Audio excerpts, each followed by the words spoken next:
Hi everyone, I am Yusuf. Welcome to my YouTube channel. तो आज हम डिस्कस करने जा रहे हैं business market and buying behaviour. हम डिस्कस करेंगे बिजनेस मार्केट को और बाइंग बिहेवियर को, इनमें डिफरेंस क्या है, इसके हवाले से हम इसे जानेंगे। तो सबसे पहले ये वीडियो स्टार्ट करने से पहले दोस्तों आपसे रिक्वेस्ट है कि अगर आपने हमारे चैनल को सब्सक्राइब नहीं किया तो काइंडली हमारे चैनल को सब्सक्राइब करें।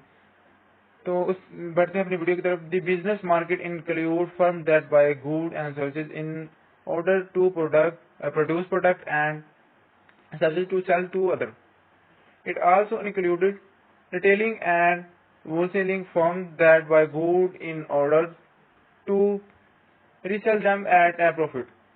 दोस्तों, ये बिजनेस मार्केट क्या है, इसका बिहेवियर जानना क्यों जरूरी है। एक कंज्यूमर होता है जो कि अपने घर के लिए प्रोडक्ट पर्सनली यूज करने के लिए खरीदता है। उसके अलावा कंपनियां भी तो सामान खरीदती हैं। इस तरह के जो परचेज इस तरह की परचेज को हम B2B परचेज का नाम देते हैं। इस बिहेवियर को इस बिहेवियर को हम बोलते हैं बिजनेस बायर बिहेवियर। दोस्तों, इसके बाद हम जानते हैं मार्केट क्या है, what is the business market. तो बिजनेस मार्केट को हम डिस्कस करते हैं। सबसे पहले जो हमने देखा कि बिजनेस मार्केट और बाइंग बिहेवियर, इसमें डिफरेंस क्या है। मतलब कंपनियां जो प्रोडक्ट परचेज कर रही हैं, फर्म कर रही हैं, और उसके बाद जो परचेज हो रही है, कोई भी आप कंपनी देख लेते हैं, कुछ ना कुछ रॉ मटेरियल उसको लगाएगा और फिर दूसरी फैसिलिटीज उसको लगेगी। तो ये जो सारा जो भी परचेज है या जो परचेजेज है, ये आता है बिजनेस मार्केट प्रोसेस में। बिजनेस मार्केट प्रोसेस में ये सारा परचेज वगैरह आता है। उसके बाद हम जानते हैं मार्केट को, what is a business market. तो बिजनेस मार्केट में होता है the business market comprises all the organization that buy goods and services from use in production of other product and services that are sold, returned or supplied to other। तो business market में सबसे पहले तो हम जानते हैं कि business market होती क्या है। तमाम जो बिजनेस है वो गुड सर्विस को बाय करते हैं प्रोडक्ट के यूज में, और इसमें मार्केट को जहां में ये ट्रांजेक्शन हो रही होती है उसे हम कहते हैं बिजनेस मार्केट। दोस्तों, बिजनेस मार्केट में ये चीजें आती हैं। उसके बाद हम देखते हैं बिजनेस कंज्यूमर मार्केट को। सबसे पहले तो कैरेक्टरिस्टिक ऑफ बिजनेस मार्केट ये क्या होते हैं। In some ways business market are similar to consumer market, both involve people who also buy rules and makes purchase decision to satisfy need। तो इसमें वही चीजें आ जाती हैं, इसमें जो परचेजिंग डिसीजन वगैरह लिए जाते हैं। तो मार्केट स्ट्रक्चर एंड डिमांड हम देखते हैं कि मार्केट स्ट्रक्चर डिमांड है क्या। बिजनेस मार्केट सबसे पहले आ जाता है हमारे पास market structure demand. Business market typically deal with fewer but far larger buyers. दोस्तों, जो मार्केट स्ट्रक्चर डिमांड है, इसमें आ जाता है आपके फ्यू जो आपके डीलर वगैरह है वो फ्यू रहेंगे, लेकिन इनका जो साइज है वो लार्ज रहेगा।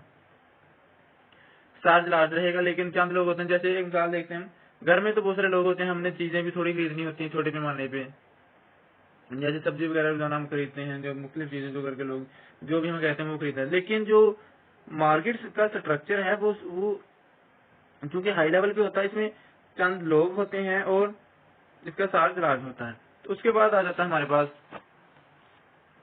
जो आ जाता है नेचर बाइंग यूनिट। दोस्तों, नेचर बाइंग यूनिट को हमने डिस्कस करते हैं कि ये है कि इसकी डेफिनेशन देख लेते हैं। Compared with consumer purchase, a business purchase usually involve more discussion, participant and a more professional purchasing effort. दोस्तों, जो होता है हमारे पास डिमांड ड्राफ्ट, इसका मतलब ये है कि ये इंडिविजुअली डिमांड से निकाला जाता है। तो उसके बाद हमारे पास आ जाते हैं types of discussion and the discussion process. तो ये प्रोसेस हम देख लेते हैं, ये है क्या। Business buy usually face more complex buying discussion than do consumer buy purchase often involve large sum of money. तो दोस्तों, इसमें हम ये डिसीजन लिए जाते हैं परचेजिंग के एंड हमने किस तरह से जो अपनी प्रोडक्ट है उसे किस तरह परचेज करना, बाद में रॉ मटेरियल लगाकर उसको दूसरी प्रोडक्ट में किस तरह हमने तब्दील करना होता है। तो उसमें सबसे पहले तो हमारे पास नेचर ऑफ बाइंग यूनिट है।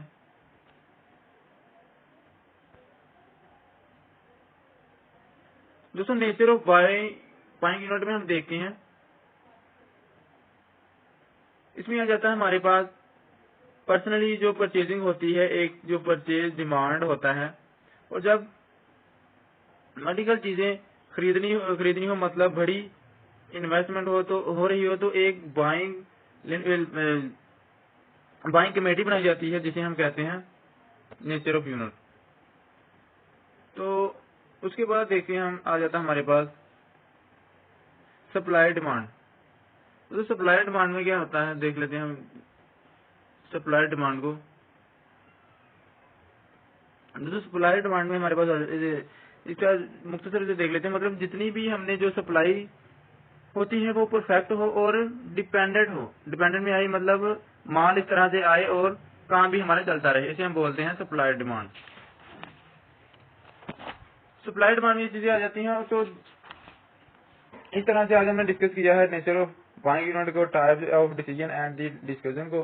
तो दोस्तों उम्मीद करता हूँ आपको ये तमाम जो business market and buying behaviour है अच्छी तरह से समझ आया होगा। अगर आपको हमारी वीडियो अच्छी लगी है तो काइंडली हमारी वीडियो को लाइक करें, शेयर करें और सब्सक्राइब करें। अल्लाह हाफिज़।